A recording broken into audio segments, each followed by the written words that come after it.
light crowd. Yeah, that's what I've heard. Good afternoon, everybody. As most of you, I think, know, Sean is on reserve duty for the rest of this week, so I will be briefing you today and in the following days. I've got a few announcements here at the top before I take your questions. I have an update on the tunnel collapse at the Hanford Nuclear Waste Site in Washington State. The incident is moving from the emergency phase toward the recovery phase. After extensive testing, we remain confident at this point that there has been no indication of worker exposure or an airborne radiological release. Personnel began taking steps to stabilize and fill the hole over the partially collapsed tunnel last night, and we expect those efforts to be completed today. The site remains closed to non-essential personnel. Dedicated experts on the ground are looking closely at what next steps should be taken with respect to mitigating future tunnel breaches. In Washington, D.C. today, as Sean mentioned yesterday, the president is focused on preparations for his upcoming foreign trip. He met this morning with the Russian foreign minister following on the visit of Secretary of State Tillerson to Moscow last month. A readout of that meeting went out about an hour ago, and I'd refer you to that for further questions on the meeting. Outside of D.C., as part of the administration's ongoing effort to address the opioid crisis in America, Secretary Price continues his listening tour, learning from those on the front lines battling the epidemic. Today, he will meet with officials in Maine and New Hampshire to discuss how the administration can best support the local initiatives to combat this tragedy.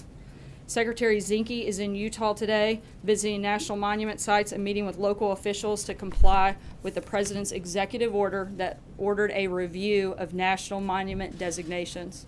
The secretary also took another step to advance the president's America First offshore energy strategy by reversing an Obama administration action to halt scientific research in the outer continental shelf.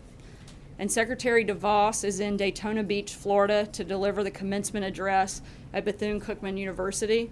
The university is a great example of the top-notch education HBCUs have historically provided and continue to provide to their students, and I know the Secretary is honored to be there today. There's also another nugget of big news, as you guys may have been paying attention, in regard to the termination of the former FBI Director Comey. The President, over the last several months, lost confidence in Director Comey. The DOJ lost confidence in Director Comey. Bipartisan members of Congress made it clear that they had lost confidence in Director Comey. And most importantly, the rank and file of the FBI had lost confidence in their director. Accordingly, the President accepted the recommendation of his Deputy Attorney General to remove James Comey from his position. Before the news broke, the President spoke to several members of Congress to inform them of his decision. Those members are Senate Majority Leader Mitch McConnell, Speaker of the House Paul Ryan, Senator Chuck Grassley, Senate Minority Leader Chuck Schumer, Senator Feinstein, Senator Lindsey Graham, House Majority Leader Kevin McCarthy, House Minority Leader Nancy Pelosi, and Congressman Bob Goodlatte. Later in the evening, he also spoke to Senator Bob Corker, Chairman of the Senate Committee on Foreign Relations. In addition to all of the big news happening at the White House today, it is also my daughter Scarlett's 5th birthday. And since I'm here and you guys aren't, I get to wish Scarlett a happy birthday. And with that, I think her first birthday wish would probably be that you guys are incredibly nice. And now I will take your questions. Allie. Chair, I think it would be helpful to establish some of the facts, and I have a couple broader questions for you. So number one, yes or no, did the President direct Rod Rosenstein to write this memo on James Comey? No, the President had lost, again, like I said, he'd lost confidence in Director Comey, and frankly, he'd been considering letting Director Comey go since the day he was elected. But he did have a conversation with the Deputy Attorney General on Monday where they had come to him to express their concerns. The President asked that they put those concerns and their recommendation in writing, which is the letter that you guys have received. So it is the White House's assertion that Rod Rosenstein decided on his own after being confirmed, to review Comey's performance? Absolutely, and I think most of America had decided on their own that Director Comey was not the person that should be leading the FBI, as evidenced by the numerous comments that we've seen from Democrat members in the House and Senate, Republican members, members of the FBI, and people across the There's a board. couple more establishments of the facts. I think Bigger question is, Senator Sure. Dan Feinstein says she was told something different directly from the president. The president said he asked Rosenstein and Sessions to review this. Is she lying?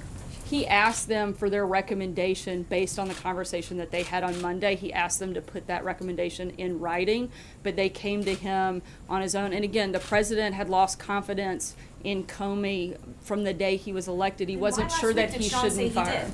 On May 3rd, Sean came out and said the president has full confidence in his FBI director. Why did he say that? Look, I think, again, he's questioned Director Comey's reason for needing to stay at the FBI. He had countless conversations with members from within the FBI. I think one of the big catalysts that we saw was last week on Wednesday. Director Comey made a pretty startling revelation that he had essentially taken a stick of dynamite and thrown it into the Department of Justice by going around the chain of command when he decided to take steps without talking to the Attorney General or the Deputy Attorney General when holding a press conference and telling them that he would not let them know what he was going to say. Why did the president And ever that is express that? simply not allowed. And somebody like the Deputy Attorney General, Rod Rosenstein, who everybody across the board has unequivocally said this guy is a man of upstanding character and essentially the gold standard at the Department of Justice. When you take an action like that, when you go around the chain of command in the Department of Justice, then you have to make steps and take action to make a recommendation to the president, and that's what he did. You say that this has John? to do with the Russia investigation, Sarah. Does it have to do with John, the go investigation ahead. into Russia? How do you respond to those criticisms? We'll come back to that, I'm sure. There you go. Until you said from the podium just now that the president lost confidence in him over the last weeks and months, we had thought that this was all Rosenstein's doing. When was it that, and I have a follow-up, when was it that the president lost confidence in James Comey? What was the tipping I think point? it's been an erosion of confidence. I think that Director Comey has shown over the last several months and frankly the last year a lot of missteps and mistakes, and certainly I think that as you've seen from many of the comments from Democrat members, including Senator Schumer, they didn't think he should be there. They thought he should be gone. Frankly, I think it's startling that Democrats aren't celebrating this since they've been calling for it for so long. John, Well, hang on. I'll follow up. Yeah, don't forget. And I have another one I need to ask you too, but I just think this is two-question limit around here. right? follow on that. You said that he made a lot of missteps and mistakes. Back at the end of October, this president was applauding the FBI director when he reopened the investigation into Hillary Clinton's email. So he seemed quite happy with him at that point. What changed? Well, I think the president's position, one, he was a candidate for president, not the president. Those are two very different things. Once you take over leading the Department of Justice, that's very different than being a candidate in a campaign. As you guys all know, there's a very clear distinction between those two things. I think also having a letter like the one that he received and having that conversation that outlined the basic just atrocities in circumventing the chain of command in the Department of Justice. Any person of legal mind and authority knows what a big deal that is, particularly in the Department of Justice, particularly for somebody like the Deputy Attorney General, who has been part of the Justice Department for 30 years and is such a respected person. When he saw that, he had to speak up on that action, and I think that was the final catalyst. And just a real quick question on the meetings of this morning. The president is accused by Democrats of trying to circumvent the Russia investigation by firing Comey. He meets with the Russian foreign minister and the Russian ambassador to the United States. He's accused of being Nixonian. He meets with Richard Nixon's Secretary of State. The timing of all of this, is it just ironic, or is this the president poking a finger in his critic's eye? Look, these were meetings that have been on the books for a while. They didn't just happen this morning. There's not a a strategy to go after the Democrats on this. I think, frankly, the saddest thing is that the Democrats are trying to politicize and take away from something that the president should be doing. He should be meeting with the foreign minister. He should be meeting with people like Kissinger. And for them to try to attack him for doing his job, maybe they should spend a little more time doing their jobs, and we wouldn't have all the problems that we do. Jonathan. Sir, isn't it true that the president had already decided to fire James Comey, and he asked the Justice Department to put together the rationale for that firing? No. When did he make the decision? He made the decision for the final decision to move forward with it was yesterday, but I know that he's been contemplating it for a while. But how do you explain what Dianne Feinstein says, that the president told her that he was concerned with the mess at the FBI and asked the Justice Department to look into it? I can't speak for Senator Feinstein, but I did speak directly to the president and heard directly from him that he, again, had been considering letting Director Comey go pretty much since the day he took office, but that there was no request by him to have a review at the Department of Justice. What was the reason for the firing what was written by the Deputy Attorney General? Is that why he did it? That was, I think, the final piece that moved the president to make that quick and decisive action yesterday. What did he mean in the letter that he wrote informing Comey that he was being fired? He said on 3 separate occasions, Comey had told him that I am not under investigation. What were those 3 occasions that the FBI director told the president that he wasn't under investigation? I'm not going to get into the specifics of their conversations, but I can tell you that Director Comey relayed that information to the president. Jeff? Following up on that, Sarah, did the president ask Director Comey whether he was under investigation when they had these meetings? Again, I'm not going to go into the specifics of their Is conversations. the White House concerned that, I mean, he obviously made a decision to stick that in the letter and to make that public. Are there any concerns that it was inappropriate that they had that type of a conversation? No. Charlie?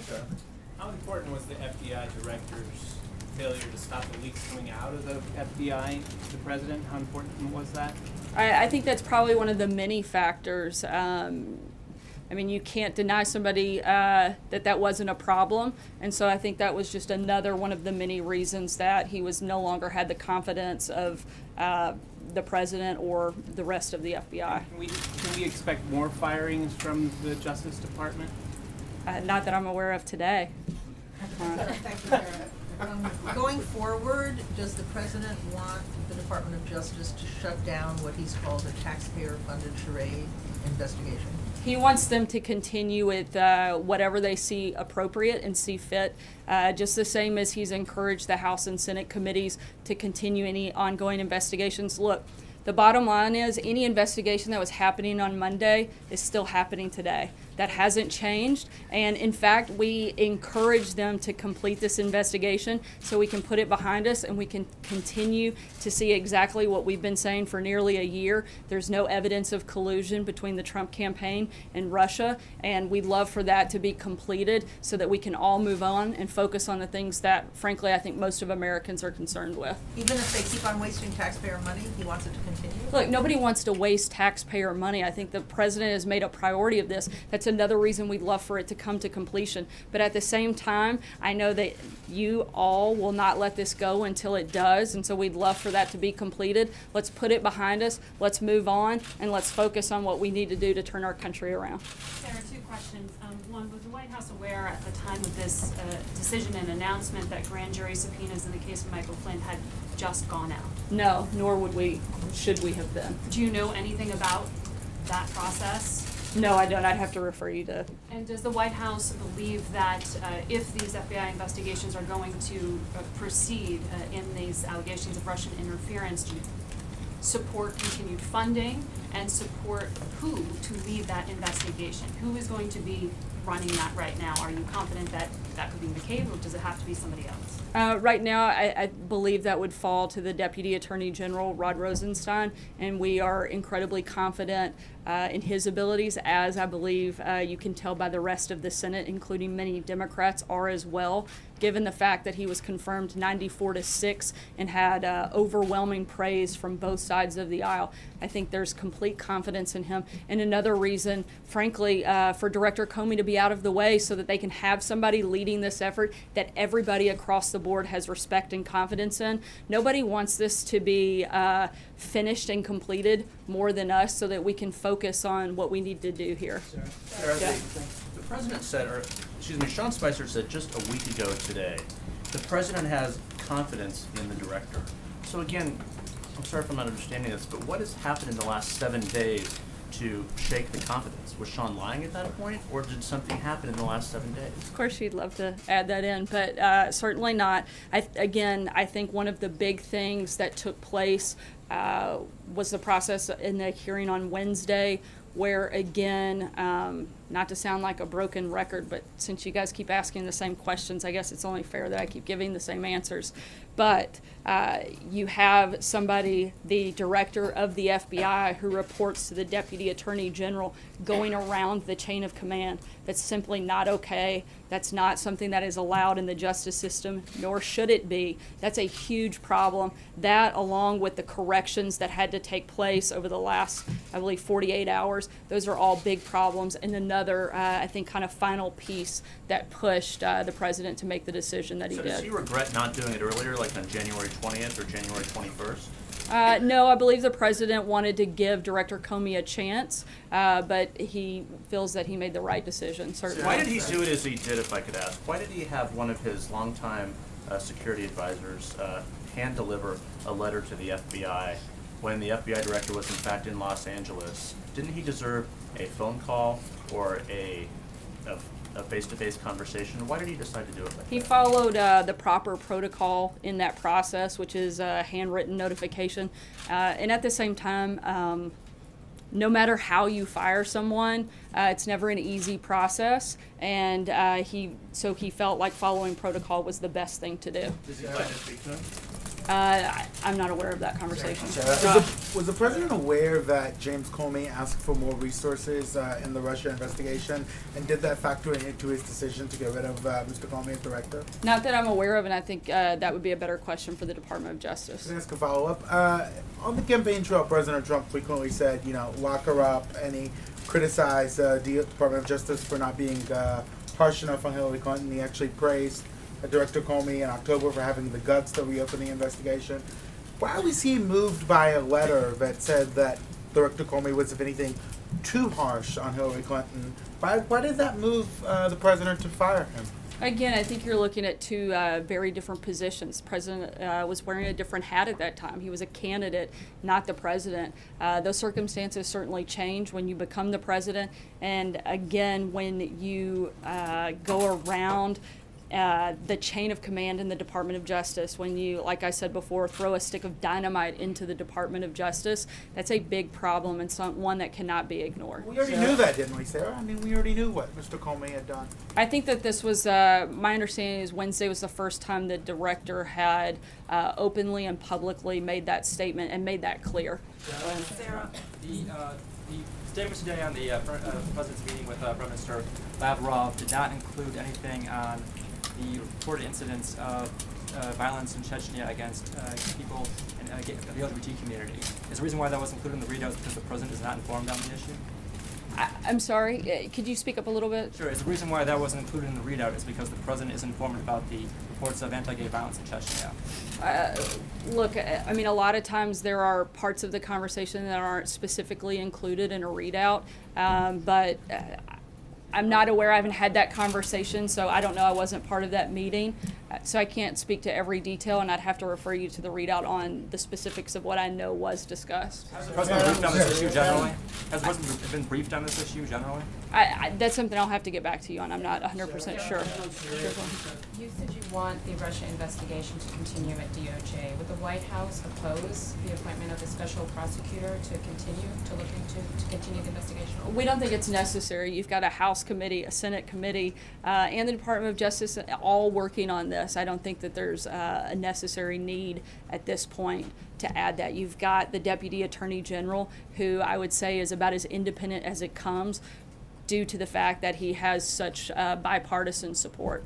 Sarah, what gives you such confidence that rank and file within the Bureau lost faith in the FBI director? There's a special agent who's inside, who wrote us, who said, the vast majority of the Bureau is in favor of Director Comey. This is a total shock. This is not supposed to happen.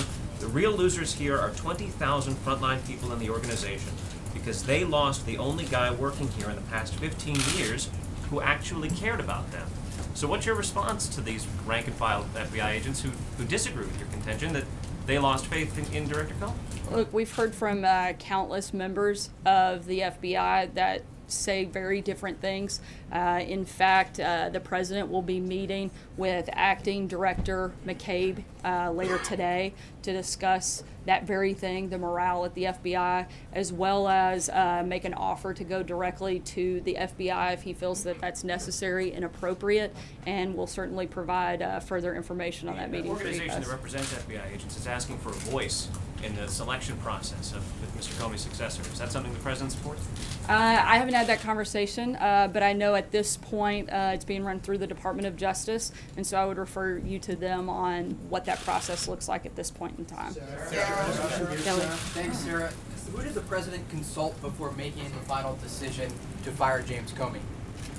The president spoke with a number of individuals, but at the end of the day, it was the president's decision. And in between Monday night and Tuesday, when he decided to fire the FBI director, did he speak again with the deputy attorney general or the attorney general? I know that they spoke on Monday, and I believe the next follow-up was actually in writing. They may have spoken as well, but I'd have to double-check to be clear. Is it accurate to pull away from the information that we have that Monday night the president made the final call, said, I want this in writing as a recommendation, and then took that recommendation as the evidence that he wanted to provide to fire James Comey? My understanding is the decision was actually made on Tuesday, but the first conversation that he had was on Monday when there was a oral recommendation made and the president requested that he see that in writing to review it further. Blake? Sarah, thank you. You say you want to move on and focus on the things Americans care about, so let me ask you about that. You're somewhat halfway home on health care. You still have tax reform to do, a spending bill, debt ceiling, and infrastructure. That's just Pretty big list. Pretty big list, right? But what happened yesterday, you could argue, just widened the divide and made DC politics more toxic. So how do you go about accomplishing all of those things with now the heightened political environment that we're in? Frankly, I'm surprised that it did create a divide, since you've had so many Republicans and Democrats repeatedly calling for Director Comey to be gone. Frankly, I don't think it matters what this president says. You're going to have Democrats come out and fight him every single step of the way. I think that's one of the things that's wrong with Washington, and I think that's one of the reasons that we've got to get back to focusing on those issues and, frankly, draining the swamp a little bit further. Was he surprised by the Democratic backlash? Did he anticipate it, considering some of the past statements? How could he have, considering the fact that most of the people that are declaring war today were the very ones that were begging for Director Comey to be fired? If Hillary Clinton had won the election, which thank God she didn't, but if she had, and she had been in the same position, she would have fired Comey immediately, and the very Democrats that are criticizing the president today would be dancing in the streets celebrating. So it's just I think the purest form of hypocrisy. Jennifer? Thanks, Sarah. 2 questions. One, there's a report in Israel that indicates the president has made a decision not to move the U.S. Embassy from Tel Aviv to Jerusalem. Can you confirm that? Has he made a decision on that? The president has not made a decision yet and still reviewing that. John Gizzi? One more follow-up. Oh, sorry. Also, President Erdogan, in a speech, I think this morning, warned the president against moving the embassy to Jerusalem. Does that warning and warnings from other Arab leaders play into his decision as he's considering this move? I'm not going to get into the decision-making process here. All I can tell you is that he's still reviewing it, and as soon as we have a decision, I know we'll be happy to report back to you guys. John? Yeah, thank you, Sarah. 2 questions, both related to the selection of a successor to Director Comey.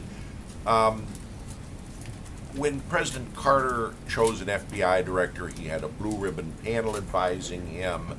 Presidents Clinton, Obama interviewed several candidates. Is the president going to follow this pattern or does he have some individual in mind at this point? Right now, I know that there are several individuals being considered, and the first step will be determining the interim director, and that is being handled through the Department of Justice, and so I would refer you to them for right now. And the other question I was going to ask Oh was... yeah, I forgot, you've got two. I've got two, and I'm pretty nice, Charlotte, aren't I?